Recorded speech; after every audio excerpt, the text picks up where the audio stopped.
Τη 12η του αυτού μηνός, μνήμη του Οσίου Πατρός ημών Ακακίου του Καυσοκαλυβίτου. Ο Όσιος Ακάκιος έζησε και ανεδείχθη κατά τους σκοτεινούς χρόνους της τουρκοκρατίας. Εγεννήθη στο χωρίον Γόλιτσα των Αγράφων, της τότε επαρχίας Φαναρίου και Νεοχωρίου, εις την σημερινήν κοινότητα Αγίου Ακακίου του νομού Καρδίτσης. Συνεπώς πρέπει να εγεννήθη ο λίγα μόλις έτη μετά το 1630. Οι γονείς του, ευσεβείς και ενάρετοι χριστιανοί, με την έντιμη εργασία τους, κατόρθωσαν στα δύσκολα εκείνα χρόνια να εξασφαλίσουν τα αναγκαία της ζωής των με αυτάρκεια. Ο πρόωρος θάνατος του πατέρα συνεκλώνησε την οικογένεια και επεσκίασε την ευτυχία τους. Ο Αναστάσιος, αυτό ήταν το κοσμικό όνομα του Ακακίου, και ο μικρότερος αδελφός του έμειναν ορφανείς σε πολύ μικρή ηλικία. Η χήρα μητέρα τους, με τη βαθιά χριστιανική πίστη και την έντονη ευσέβειά της, δεν αποθαρρύνεται. Της θείας αγάπης ερθέρμενε την παιδική του ψυχή. Ιδιαίτερα τον συνήρπαζε η ζωή των πατέρων της Εκκλησίας και τον ηχμαλώτιζε κυριολεκτικά ο βίος των Αγίων και των Μαρτύρων, και εγίνεται όλος του θείου πόθου και της πολιτείας εκείνων ζηλωτής ακριβέστατος, και ηγονίζεται κατά τη δύναμη, οπότε ελάμβανε ευκαιρίαν από τα σφροντίδας του σπιτιού του. Έμεινε πολύ μακριά από τη συνηθισμένη ζωή της νεολαίας και ξένος από τα έργα ατάκτων νέων, χορούς λέγω και παιχνίδια και άλλα ειδονικά.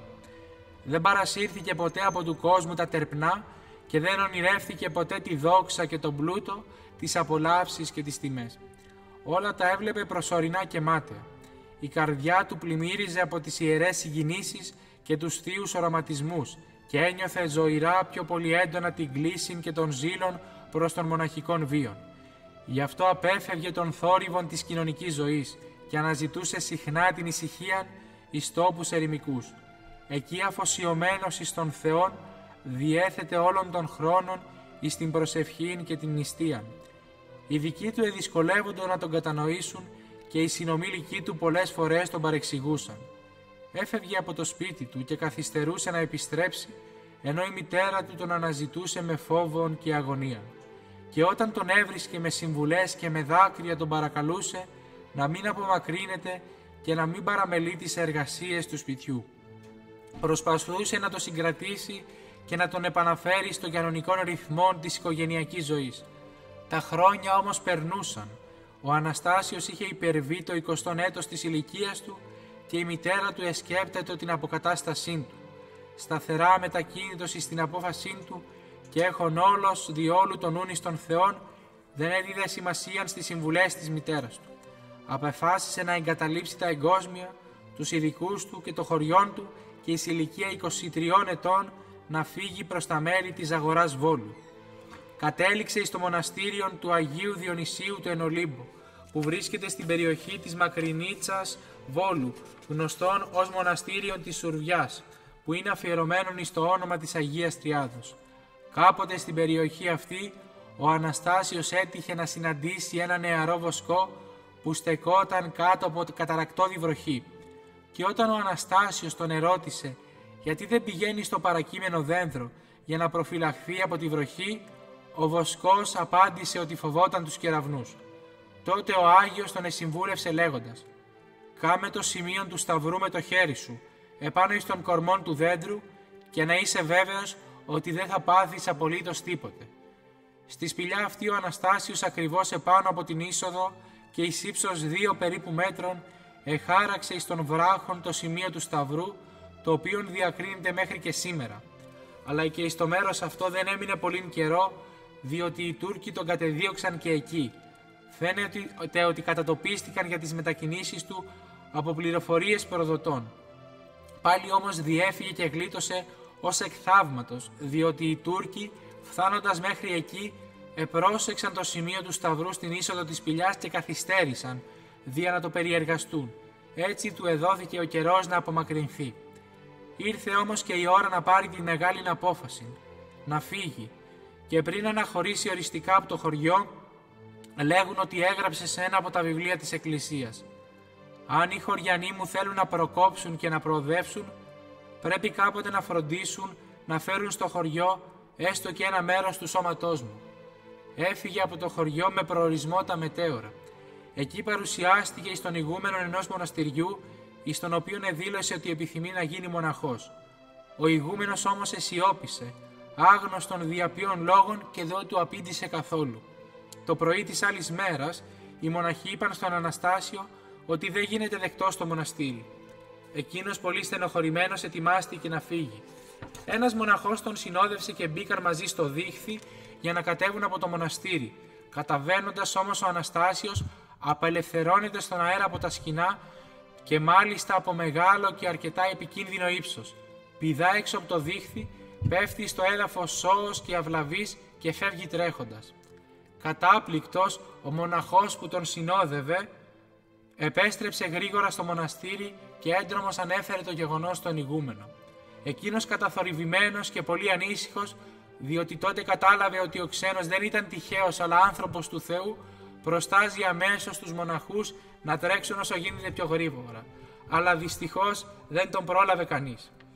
Όταν έφτασε ο Άγιος στο μοναστήρι της Αγίας Τριάδος στη Σουρβιά, τον υποδέχτηκαν με καλοσύνη. Παρουσιάστηκε στον ηγούμενο και του ανέφερε το σκοπό του. Εκείνος τον άκουσε με προσοχή και του ανέλυσε τις δυσκολίες της μοναχικής ζωής. Ο Αναστάσιος όμως επέμενε, δίδοντας την υπόσχεση πως με τη βοήθεια του Θεού θα υπερνικήσει όλα τα εμπόδια. Ο ηγούμενος, ως έμπειρος πνευματικός, διέγνωσε τον ένθεον ζήλο του νεαρού και έτσι επιβεβαίωσε τη σταθερή του απόφαση να μονάσει. Πράγματι, ο Αναστάσιος πολύ σύντομα τον εδικαίωσε, διότι δοκιμαστής εκεί εν ολίγο εφάνει δοκιμότατος από όλους τους ευρισκόμενους πατέρας. Η μεγάλη τιμή δεν ευράδυνε να έλθει. Ο Κύριος, εισακούοντας τις προσευχές του, τον ηξίωσε του Αγίου και Αγγελικού σχήματος.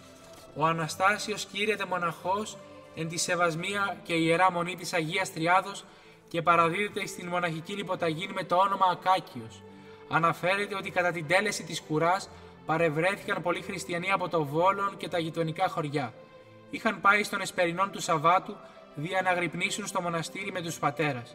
Αναφέρεται ακόμη ότι μετά τις συμβουλές και τις πατρικές νουθεσίες που απίφθινε ο ηγούμενος εις τον Ακάκιον, όλοι τον εχαιρέτησαν και ότι πολύ συγκινήθηκε όταν είδε ανάμεσά του τον αδελφό του και μερικούς συγχωριανούς του. Την ίδια νύχτα που εδέχθη το αγγελικό σχήμα και περιευλήθη το μοναχικό ένδυμα, αξιώθηκε με θείαν οπτασίαν. Βλέπει εις τον ύπνον του, μάλλον δε ξύπνιωσον, ως άνα εβάστα εις τα χέρια του μία ανανημένη λαμπάδα, όπου είχε φως υπέρλαμπρον και εφόντιζεν όλων των τόπων εκείνων. Ο ίδιος, ερμηνεύοντας το θαυμαστόν αυτό σημείον, ετώνησε λέγοντας: «Έτσι πρέπει να λάμπουν εις των μοναχών οι Άγιες εντολές του Χριστού, και πρώτη μεταξύ αυτών η ψοποιός ταπείνωσης. Ειδικότερα δια των ίδιων η ταπείνωση είναι εκείνη που θα το συνοδεύσει σε όλη του τη ζωή». Η οπτησία αυτή κατά των βιογράφων του Ακακίου εφανέρωνε ότι η ενάρτη πολιτεία με την οποία θα τον καταξίωνε η χάρις του Θεού θα έλεμπε μίαν ημέραν στον Άθωνα. Το Κινεαβιακό μοναστήρι της Σουρβιάς, όπου ο Ακάκιος θα περάσει τα πρώτα χρόνια της ζωής του, ήταν για αυτόν ο πρώτος στίβος. Υποτάσσεται και πειθαρχεί σε όλους. Υπακούει με τα χαράς ως να τον διατάσσει ο ίδιος ο Χριστός. Εργάζεται στις πιο μικρές και ασήμαντες υπηρεσίες με ταπείνωση και αναλαμβάνει με υπερβολικών ζήλων όλα τα δύσκολα, είτε του άρεσαν είτε όχι. Ήταν άλλωστε πρικισμένο με φυσική επιτιδιότητα και με πολλές σωματικές ικανότητες. Με τη συμπεριφορά του και την εργατικότητά του εκέρδισε την αγάπη και συμπάθεια όλων. Οι ανάγκες όμως και οι απαιτήσεις του μοναστηριού ήταν πάρα πολλές. Του αφαιρούσαν πολύτιμων χρόνων από την προσευχή του. Η κοινοβιακή ζωή αισθανόταν πως του ενοχλούσε το χρόνο αφοσίωσης στην ησυχία. Πολλές φορές απομακρυνόταν από το περίγυρο του μοναστηρίου και περιπλανόμενος εν ερημίες και σπηλαίεις και ώρες και τεσοπές της γης, ηγονίζεται προσευχόμενος και αγρυπνών. Προτιμούσε των ανηφορικών με τα πολλά και δύσκολα εμπόδια δρόμων. Οι αδελφοί μοναχοί που τον παρακολουθούσαν νόμιζαν ότι η τακτική που ακολουθούσε ήταν εσφαλμένη και προσπαθούσαν να τον αποτρέψουν. Αυτός όμως δεν άκουσε κανέναν. Εκεί στον Άθωνα πετούσε οι σκέψεις του, στο περιβόλι της Παναγίας, σταθερός στη γραμμή που εχάραξε και ανυποχώρητος στις συμβολές και υποδείξεις όλων των μοναχών, εξακολουθούσε πιο έντονη την άσκησή του. Πότε ακριβώς έφτασε στο Άγιον Όρος ο Ακάκιος δεν είναι γνωστόν. Παράδοση της περιοχής διασωθήσα μέχρι σήμερα τοποθετεί την άφιξή του μεταξύ των ετών 1660 με 1670. Αρχικά ο Όσιος κατευθύνθηκε στην περιοχή της Μεγίστης Λαύρας και κατέφυγε σε κάποιο σπήλαιο κοντά στη σκήτη του Καυσοκαλύβη. Παράλληλα όμως με την άσκησή του τον απασχολούσε σοβαρά η επιμόρφωσή του και η πνευματική του κατάρτιση, διότι το αγράμματος. Το ενδιαφέρον του δια την όσον καλύτερη μόρφωσή του ανάγκασε να ακολουθήσει ένα πρόγραμμα ασκήσεως και πνευματικής εργασίας.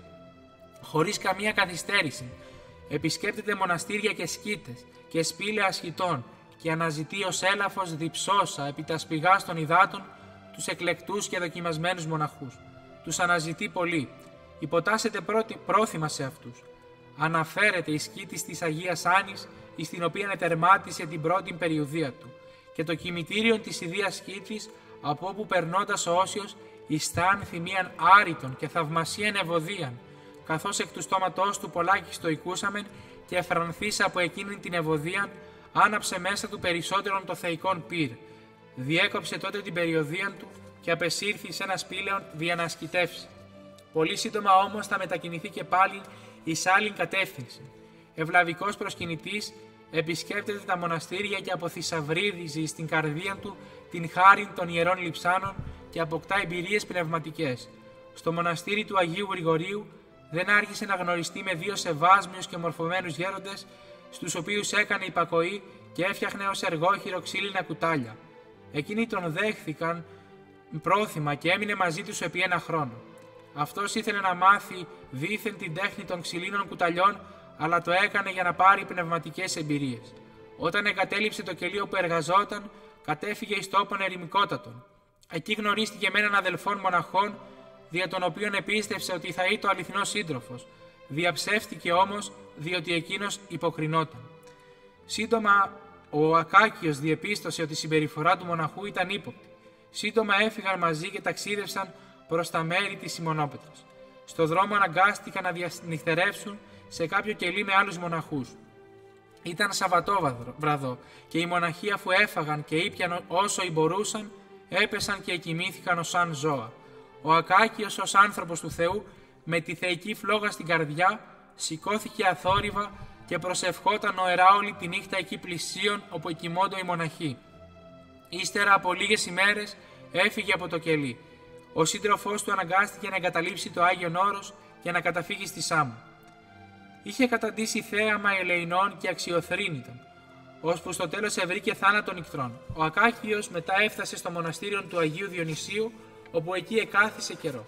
Εκεί έμεινε λοιπόν κάθε Σάββατο κατέβαινε στο μοναστήρι και εκκλησιαζόταν.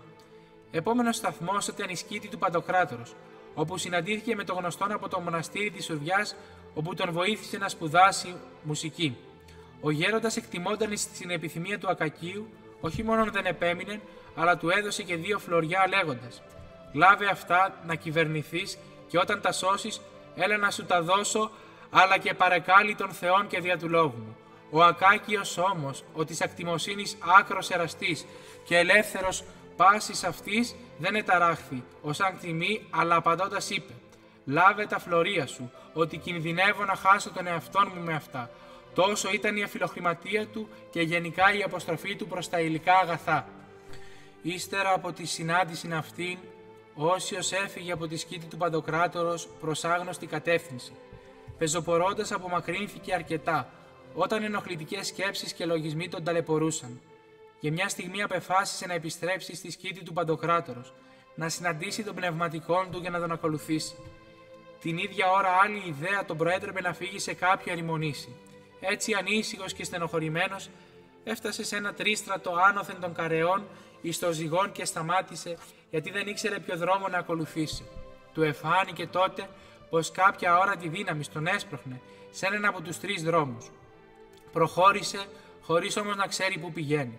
Στο δρόμο συναντήθηκε με λίγους μοναχούς που πήγαιναν στη σκήτη της Αγίας Άνης. Τους ακολούθησε και μαζί τους έφτασε στο σταυρό του Σιδήρη. Αλλά και εδώ οι ίδιες έντονες σκέψεις ήταν μέσα του. Αναγκάζεται και εγκαταλείπει τους μοναχούς. Δεν μπόρεσε όμως να προχωρήσει. Κάθισε σε μία πέτρα να ξεκουραστεί. Ήταν 3 μερόνυχτα νηστικός και από σωματική και ψυχική κόπωση σκοτίστηκε το λογικό του και τον έπιασε βαριά μελαγχολία. Όπως ήταν ακουμπισμένο στο χέρι του, αποκοιμήθηκε και βλέπει στον ύμνο του ένα κατάμαυρο και φοβερό γίγαντα να ορθώνεται μπροστά του. Συγχρόνως μέσα του μία αόρατη και μυστική φωνή του εξηγούσε γλυκά και ήρεμα ότι αυτός ο άσχημος γίγαντας ήταν ο πονηρός δαίμον, ο οποίος είχε κακό σκοπό. Τρομαγμένος πετάχθηκε από τον ύπνο του λέγοντας: «Αλίμονον εις εμέ, διότι με έβαλεν ο δαίμον εμπρός και θέλει να με αφανίσει». Αμέσως πήρε την απόφαση να καταφύγει στον πνευματικόν, δια να το συμβουλευθεί.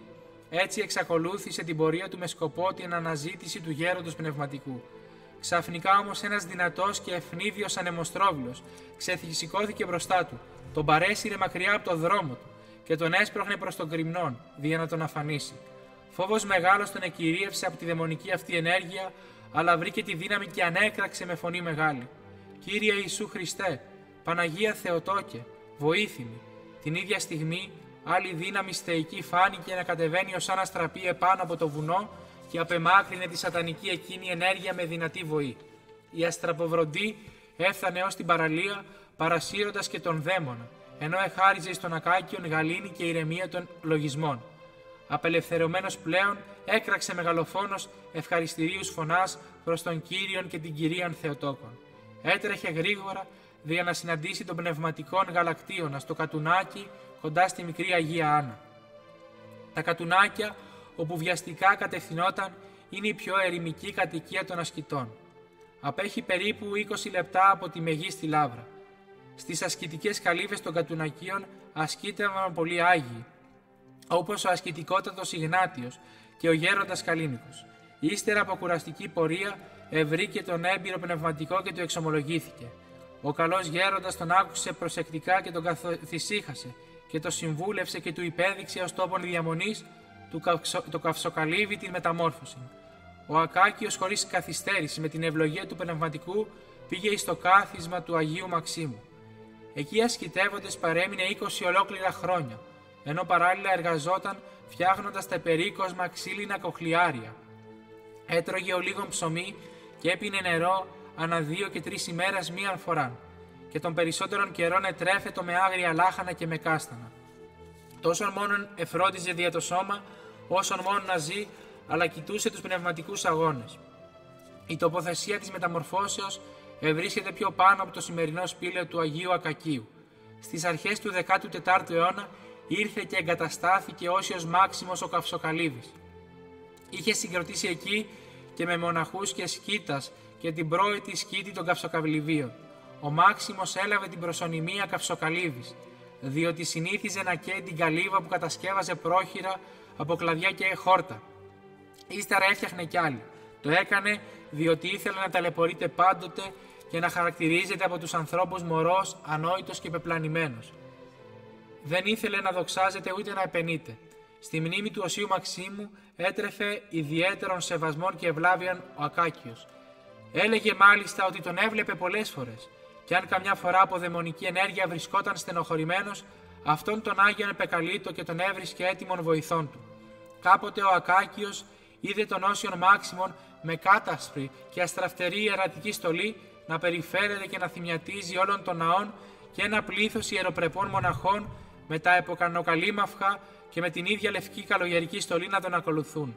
Και όταν ο Ακάκιος ερώτησε ποιοι ήσαν αυτοί που τον συνόδευαν, ο Μάξιμος απήντησε: «Ήσαν όλοι εκείνοι οι όσοι πατέρες από την περιοχή των Καυσοκαλυβίων όπου ευρήκαν τη σωτηρίαν του». Προς επιβεβαίωση αυτής της αποκαλύψεως του Αγίου Ακακίου, ο ιστοριογράφος του Κυριακού της Σκήτης των Καυσοκαλυβίων εζωγράφησε στον άρχικα της Εκκλησίας κατά σειράν τους Αγίους Αθανάσιον, τον κτήτορα της Μεγίστης Λαύρας, Πέτρον τον Αθωνίτην και Νίλον τον Μυροβλήτην. Όλοι αυτοί εικονίζονταν γονατιστοί μπροστά στο θρόνο της Κυρίας Θεοτόκου και της Παναγίας Τριάδος. Αργότερα, ένας μοναχός ακούοντας όλα τα περί του Αγίου Μαξίμου, από ευλάβιαν και σεβασμών και με τη συμβουλή του Ακακίου, έκτισε ναόν προς τιμήν του Αγίου Μαξίμου επάνω από την καλύβη του Οσίου, 2 έτη μετά την κοίμηση του Οσίου Ακακίου. Το κλίμα στην μεταμόρφωση είναι πολύ ψυχρό, το έδαφος δύσβατον και άνυδρον. Δύσκολη διαβίωση. Για τους λόγους αυτούς ο Ακάκιος αναγκάστηκε έπειτα από μακροχρόνια παραβολή στην μεταμόρφωση να μετακινηθεί χαμηλότερα προς τη θάλασσα στη σημερινή σκήτη των Καυσοκαλυβίων. Άλλωστε ο Ακάκιος είναι πια πολύ ηλικιωμένος.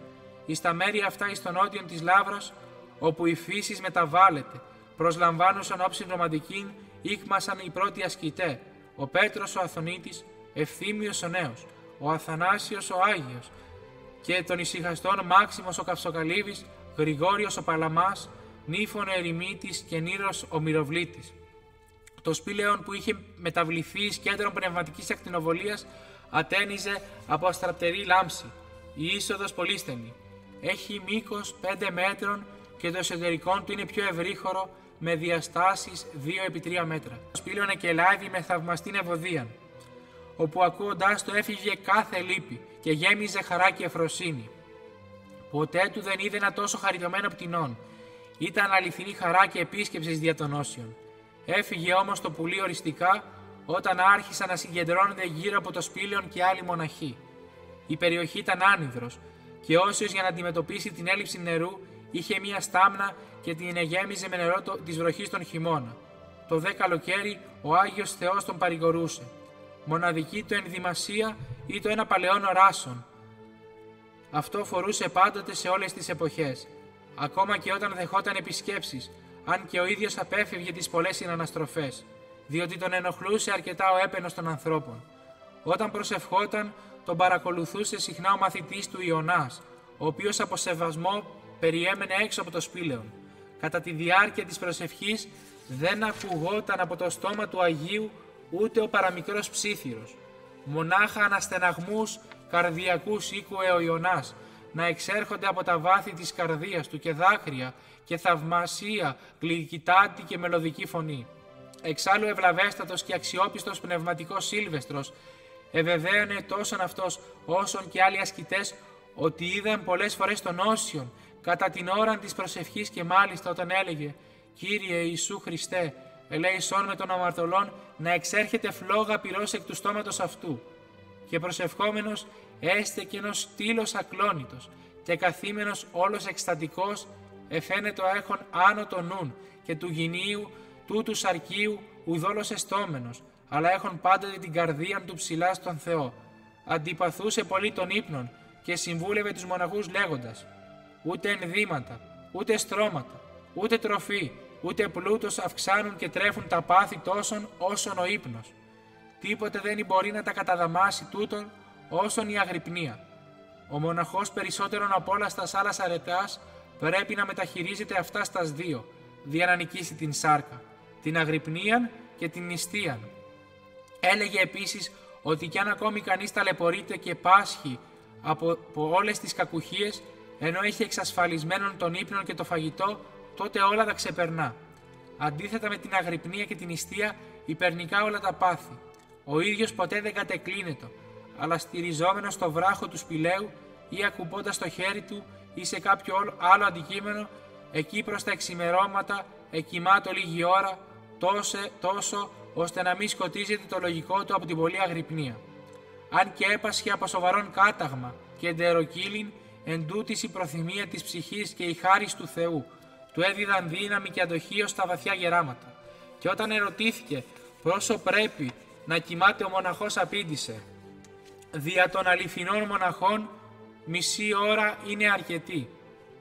Πολλοί μοναχοί που παρακολουθούσαν την υπεράνθρωπη προσπάθειά του και τους υπερβολικούς αγώνες τον εσυμβούλευαν καθένας κατά τη γνώμη του. Όταν κάποτε αναγκάστηκε να απομακρυνθεί από το σπήλαιον, επιστρέφοντας αντίκρισε μπροστά στην είσοδο πλήθος ανθρώπων που έμοιαζαν με βρωμερούς και καθάρτους γύφτους.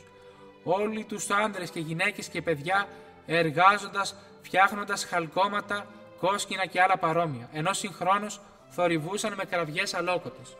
Ο Ακάκιος αντιλήφθηκε αμέσως την πονηρία των δαιμόνων και προσευχήθηκε λέγοντας «Κύριε Ιησού Χριστέ, ο λυτρωτής και Θεός μου, λύτρωσέ με από τα σπανουργίας των δαιμόνων, πρεσβείες της Παναχράντου σου Μητρός, αμήν». Και κάνοντας το σημείο του σταυρού, διαλύθηκε ενώ σαν καπνός. Σε μία περίοδο βαριχημονιάς έπεσε πολύ χιόνι και όσιος εκρύωνε πάρα πολύ. Δια τούτο άναψε φωτιά να ζεσταθεί, μα δεν αζεσταίνετο, αλλά όσον επήγαινε σημά προς την φωτιά, τόσον περισσότερον εκρύωνε.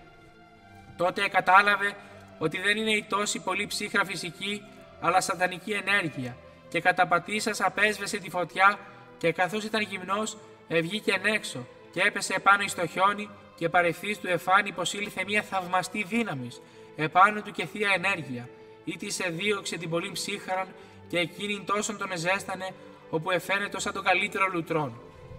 Η φήμη των αρετών του Ακακίου και της αγγελικής του πολιτείας δεν ευράδυνε να διοδοθεί στην υπόδουλη πατρίδα, όπου άνθρωποι πάσης τάξεως και ηλικίας, αρχιερείς, ιερείς, άρχοντες και πτωχοί, νέοι και γέροντες και μοναχοί και κοσμικοί, από κάστρα της χώρας κατέφθαναν εις το σπήλιον του ερημίτη.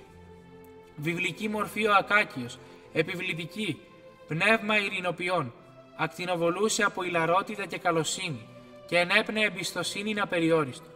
Ήταν θείος το έξωθεν χαριέστατος. Ενέπνεε τα πάντα και όποιος τον έβλεπε έπαβε ο σκοτισμός των λογισμών του. Όταν αντίκριζε το χαριτωμένο του πρόσωπον, πολλοί ακόμη του εμπιστεύονταν τα προβλήματά τους και αυτός έδινε την κατάλληλη απάντηση. Θαύμα μέγα και αξιοδιήγητων διαδονώσεων, αφού ήταν εις θέση να αναγινώσκει και να κατανοεί όχι μόνο την Αγία Γραφήν, αλλά και τα πλέον δυσνόητα βιβλία. Δεν του διέφευγε ρητών της Θείας Γραφής, παρότι δεν γνώριζε πολλά γράμματα. Αλλά και με το προορατικόν χάρισμα αξιώθηκε όσιος, όπως βεβαιώνουν οι υποτακτικοί του. Προέλεγε εις πολλούς όσα επρόκειτο να του συμβούν στο μέλλον και διέκρινε καθαρά την ψυχική κατάσταση του καθενός. Δηλαδή έβλεπε εις τον καθέναν πως είχε στην ψυχή του είτε εν αμαρτίες είτε εις τα καλά έργα ευρίσκετο. Και αν κανείς τις προσωπικές και ιδιαίτερες συζητήσεις με τον Όσιον Ακάκιον συνέβαινε να αποκρύψει κάποια σχέση από άγνοιαν ή από απροσεξίαν, ο Άγιος με διακαρωτικότητα και προσοχή το εφανέρωνε. Προς δόξαν Θεού, είχε φτάσει στα βαθιά γεράματα και επειδή οι πατέρες δεν ήθελαν να τον κουράζουν, εζήτησαν από τον προηγούμενο της Λαύρας Νεόφυτον να διορίσει και δεύτερον προεστώτα ως βοηθόν του Ακακίου. Ο Νεόφυτος όμως, ο οποίος έτρεφε μεγάλων σεβασμών εις των Όσιων, τους απήντησε «Μόνον τον γέροντα θέλω να έχετε». Οι αδελφοί όμως επέμεναν και δεύτερη και τρίτη φορά. Μάλιστα σε μια γιορτή που συγκεντρώθηκαν όλοι οι πατέρες εις το Κυριακόν, δια να εκκλησιαστούν όπως συνήθιζαν, ήταν εκεί και ο Ακάκιος. Μετά τη λειτουργία έθεσαν και πάλι το θέμα του διορισμού ενώπιον του προηγουμένου, δια να μην αναγκάζονται να ενοχλούν το γέροντα. Τότε ο προηγούμενος σηκώθηκε από τη θέση του και λαβών μίαν ράβδον, έδωκεν αυτή στα σχήρας του γέροντος και είπεν: «Λάβε γέρον ταύτην την ράβδον, και να είσαι ηγούμενος και προεστός εις όλους τους αδελφούς μέχρι τελευταίας αναπνοής». Εκείνος ασπάστηκε το χέρι του προηγουμένου και έλαβε την ράβδον, ως έχουν την πρέπουσα υπακοή. Όμως τι περίεργον, από την ημέραν εκείνη και μετά ουδέποτε έπιασε ράβδον στα χέρια του, αν και τη χρησιμοποιούσε ως τότε στο βάδισμά του λόγω των γερατιών, και το έκαμε αυτό διότι ήθελε να καταπατήσει το δαίμονα της υψηλοφροσύνης και να αποφύγει κάθε σκέψη εγωιστική. Το μεγάλο θαύμα του Οσίου στα καυσοκαλύβια. Ομαλή και απρόσκοπτη θα ήταν η ανάπτυξη και η πρόοδος της Κήτης, αν από τις πρώτες ημέρες οι μοναχοί δεν αντιμετώπιζαν σοβαρά προβλήματα από την έλλειψη του νερού. Το ζήτημα της λειψιδρίας τους απασχολούσε όλους. Έτσι λοιπόν, την εποχή εκείνη έτυχε να επισκεφθεί τη Σκήτη για να ησυχάσει ένας τεχνίτης από τα Ιεροσόλυμα, ονομάζεται Τιμόθεος. Ο Ακάκιος τον υποδέχθηκε ως πραγματικόν απεσταλμένον από τον Θεόν. Αμέσως μετά προσευχής είδε θεία οπτασία, ισορισμένη τοποθεσία, εις την οποία έπρεπε να αναζητήσει νερό που αποκαλύφθηκε στον Όσιο. Χωρίς καθυστέρηση κατευθύνεται προς το μέρος, συνοδευόμενος από τον έμπειρον τεχνίτη. Εκεί επικαλείται και πάλιν το πανύμνητο όνομα της Παναγίας Τριάδος και απευθυνόμενος εις το συνοδόν του είπε: «Τιμόθεε, εδώ σκάψον και θέλεις έβρι νερόν τη του Θεού βοηθεία και χάριτη». Ο Τιμόθεος έκπληκτος είχε στην αρχή αντιρρήσεις, αλλά έπειτα το έκανε με υπακοή. Όταν λοιπόν έσκαψε, είδε το κτιστόν μικρών λάκων, αλλά από φθόνο και πυρία του δαίμονος έπεσε στο λαγούμι και 3 και 4 φορές μόλις με τα σευχάς του Αγίου Γέροντος εστερεώθηκε, διότι είδε νοερός ο Όσιος τον δαίμονα, όπου έκραμνε εμπόδια και τέχνας δια να δυσκολεύει των νερών. Και πηγαίνει εκεί το ταχύ και ευρύκε τον Τιμόθεον και όλους τους συνεργάτας του, και ήταν κατακείμενοι στην γη ως σαν παράλυτοι, και να κινηθούν δεν μπορούσαν. Κάμνη προσευχήν ο Όσιος προς τον Θεόν και με το σημείο του σταυρού εδίωξα τον πειράζοντα. Το έργον ετελείωσε και ιδού το θαύμα. Είδωρ διειδέστατον, υγιέστατον και ψυχρότατον αναβλύζει από 3 πηγάς, όπου μέσα εις το όρος δεν ευρίσκεται καλύτερον. Η αγιορείτικη παράδοση αναφέρει ότι το νερό που αρχικά ανέβλησε από τις 3 πηγές ήταν πολύ περισσότερο από ό,τι περιγράφεται. Τόσον πολύ μάλιστα, ώστε η κυρία Θεοτόκος περιόρισε την ποσότητά του για να μην παρασυρθούν οι πατέρες στην εκμετάλλευσή του και παραμελήσουν τα πνευματικά τους καθήκοντα. Άλλα θαύματα του Οσίου Ακακίου. Μεταξύ των ησυχαστών του 14ου αιώνα, όπου έζησαν ασκητικά στην περιοχή των Καυσοκαλυβίων, ήταν και ο Όσιος Νείλος ο Μυροβλήτης, από τον Άγιο Πέτρο της Κινουρίας. Οι πατέρες της Σκήτης λέγουν ότι το μύρον που έβγαινε από τον τάφο του Οσίου Νείλου έφτανε ως τη θάλασσα, όπου απέχει 200 και πλέον μέτρα από το σπήλαιόν του. Στο μέρος εκείνο έφταναν οι καραβοκήρυδες με τα καΐκια τους, έπαιρναν το μύρον και το πουλούσαν στους χριστιανούς, οι οποίοι πολλές φορές μάλωναν και δέρνονταν άσχημα για ποιος θα το πάρει. Επειδή οι φιλονικίες κατέληγαν και σε εγκλήματα, ο Όσιος Ακάκιος ξεκίνησε από τη Σκήτη και πήγε στο σπήλαιο του Οσίου Νείλου, όπου ήταν και ο τάφος του. Αφού γονάτισε και προσκύνησε με πόνο στην καρδιά, είπε: «Όσιε Πάτερ και εν Χριστώ αδελφέ Νείλε, εσύ όλη σου τη ζωή την πέρασες με ασκητικούς αγώνες και πόνους, που εσύ και ο Θεός μόνον γνωρίζει. Πέρασες στερήσεις και κακουχίες. Δεν αγάπησες ποτέ τη δόξα των ανθρώπων. Αγαπούσες την ησυχία. Ήσουν ταπεινός και ειρηνικός. Και τώρα με το Άγιον σου μύρον που σου εχάρισε ο Θεός, δεν βλέπεις πόσες φιλονικίες, σκάνδαλα και φωνικά γίνονται στους ανθρώπους. Σε παρακαλώ, όσοι αδελφέ και πατέρα, παρακάλεσε τον Θεό να σταματήσει η δωρεά αυτή για να πάυσουν τα σκάνδαλα. Από την ώρα εκείνη σταμάτησε η ροή του μύρου, αλλά και τα ίχνη της ροής του από τα βράχια ως τη θάλασσα διακρίνονται μέχρι και σήμερα. Νεαρός θεραπεύεται από κεφαλγίαν.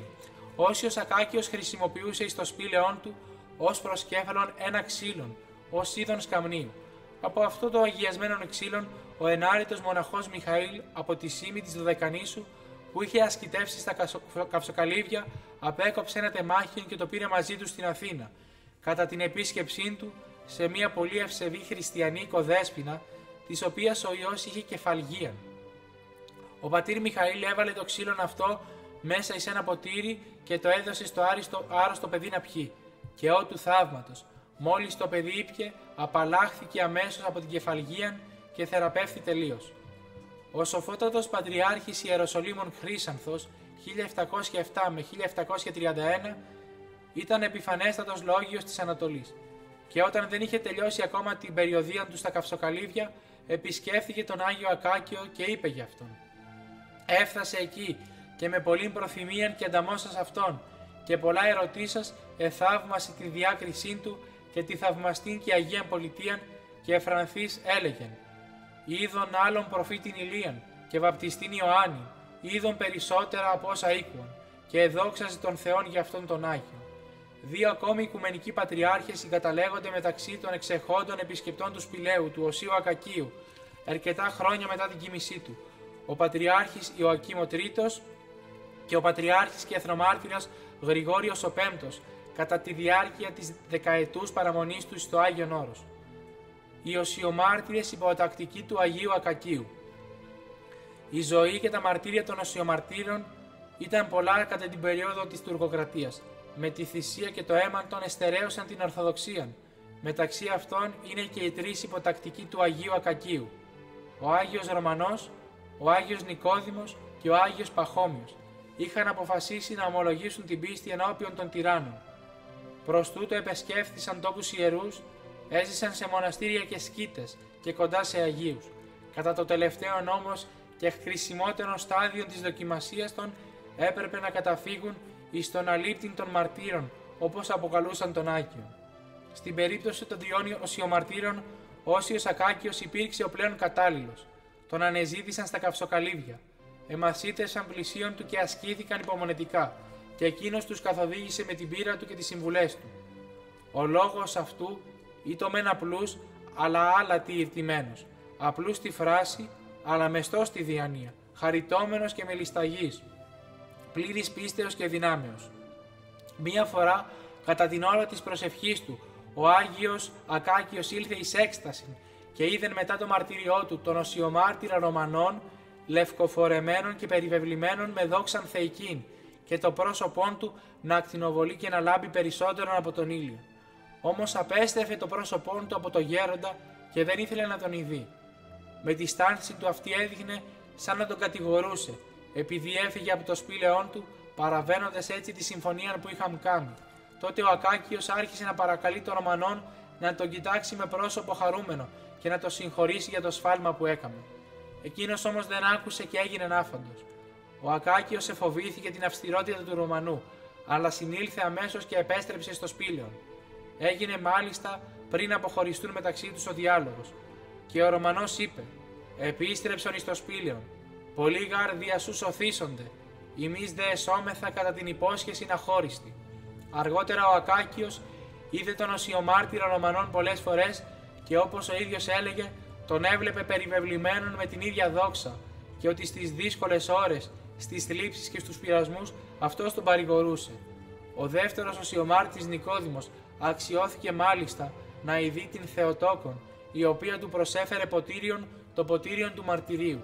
Από τότε οι αγώνες του έγιναν πιο σκληροί. Είδε μάλιστα και μία οπτασία ότι βρισκόταν εις τον παράδεισον και θαύμαζε την ωραιότητα αυτού. Από τους πατέρας είχε ακούσει ότι όποιος αρνηθεί τον Χριστόν ενώπιον των ανθρώπων για να ξυλαιωθεί, έπρεπε μετανοώντας να ομολογήσει και πάλιν την πίστη του ενώπιον των ανθρώπων.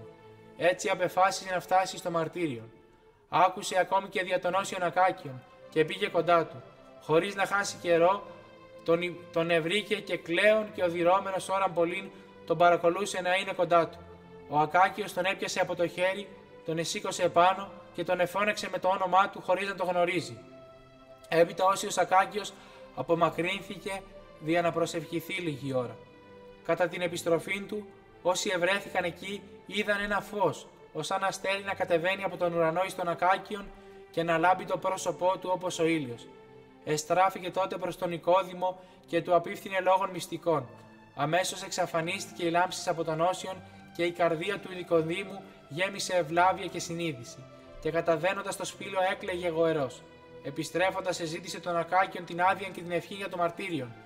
Ο Όσιος του ευχήθηκε και του έδωσε ράβδο στα χέρια λέγον: «Πήγαινε με αυτήν την ράβδον εμπρός εις τον Πασάν και με την βοήθειαν και την χάριν του Χριστού θέλεις τελειώσει καλώς το μαρτύριο». Ο Νικόδημος πήρε τη ράβδο ως αν από το χέρι του Χριστού και ενισχυμένος από τις ευχές του γέροντος ένιωσε να φλογίζεται η ψυχή του για το μαρτύριο. Ήταν έτοιμος να αναχωρήσει. Επειδή όμως ήταν εξαντλημένος από τις πολλές νηστείες, εζήτησε την άδεια να φάει και να πει για να αντέξει την πεζοπορία. Ο Όσιος όμως του είπε: «Αδελφέ, τώρα μάλιστα σου χρειάζεται περισσότερη νηστεία, όπου θα αγωνιστείς τον υπέρ του Χριστού αγώνα. Μόνον πήγαινε όσον δύνασε, και ο Δεσπότης μας είπεν ότι ούκ επάρτο μόνον ζήσετε άνθρωπος. Αυτός θέλει σε δυναμώσει να πηγαίνει στην στράταν σου χωρίς κόπον». Και ο Νικόδημος απήντησε: «Ο Κύριος ημών Ιησούς Χριστός δια των ευχών σου Πάτερ Άγιε και όρθιος εστάθη στα πόδια του. Οι αγαρινοί τον άρπαξαν σαν θηρία, τον εβασάνισαν 3 ημερόνικτα και τον οδήγησαν εις τον τόπον της καταδίκης. Στο δρόμο τον εγωνάτιζαν και τον απειλούσαν να τον αποκεφαλίσουν. Και έφτασε στο μέρος που του εφανέρωσε ο ίδιος ο Κύριος. Εκεί ο Νικόδημος προσευχήθηκε, έκλεινε την Αγίαν του κεφαλή και δέχθη το μακάριον τέλος την 11η Ιουλίου του έτους 1722. Μία περικοπή από τους λόγους του Αγίου Σιμεών του νέου θεολόγου που είχε διαβάσει ο μαθητής και υποτακτικός του Αγίου Ακακίου Ιωνάς προξένησε εις αυτόν ιδιαίτερη εντύπωση και έδωσε αφορμή διαεξήγηση από τον Άγιο. Συγκεκριμένα επεσήμανε το σημείο εκείνο, το οποίο αναφέρει ότι εάν ίσως ο χριστιανός δεν είδει τον Χριστόν εδώ εις την παρούσαν ζωή, ας μην ελπίζει να τον είδει ούτε εις την μέλουσαν ζωή.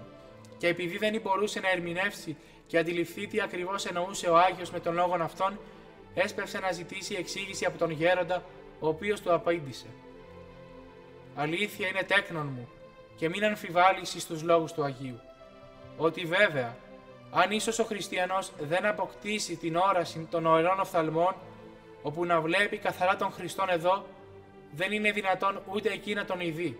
Και ο Ιωνάς είπε: «Και τον είδε καμίαν φοράν η αγιοσύνη σου, πάτερ?» Ο Ακάκιος απήντησε: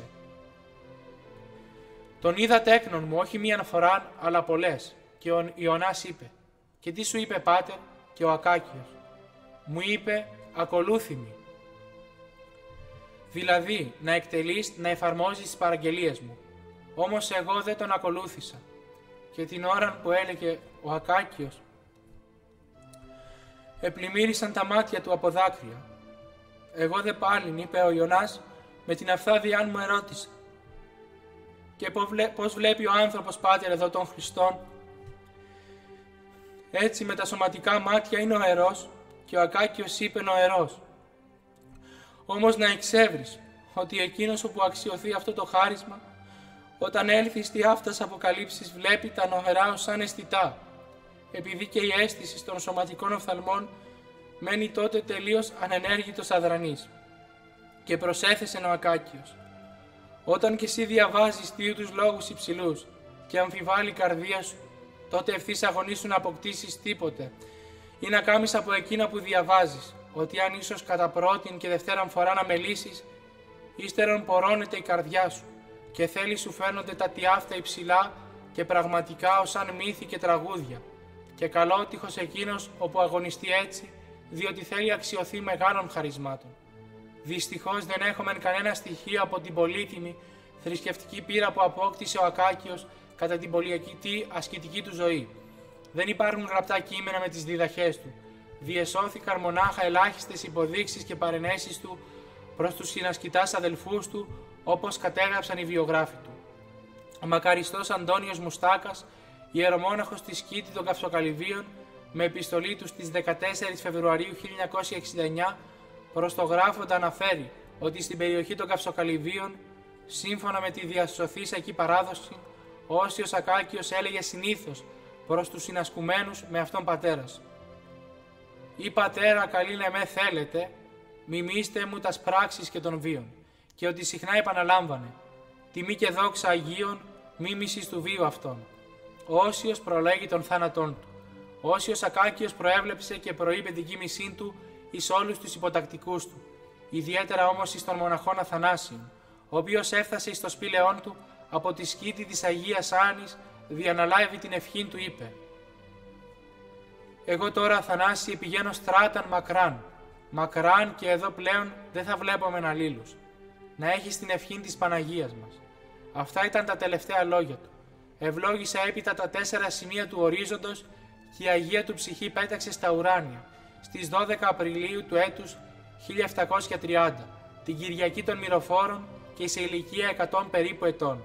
Η είδηση του θανάτου του διεδόθη αμέσως εις το Άγιον Όρος, και όπου προσέτρεξε άπειρον πλήθος μοναχών και εθρήνησε με πραγματική θλίψη την κοιμησή του. Τες του οσίου σου πρεσβείες, Χριστέ ο Θεός ημών, ελέησον και σώσον ημάς. Αμήν.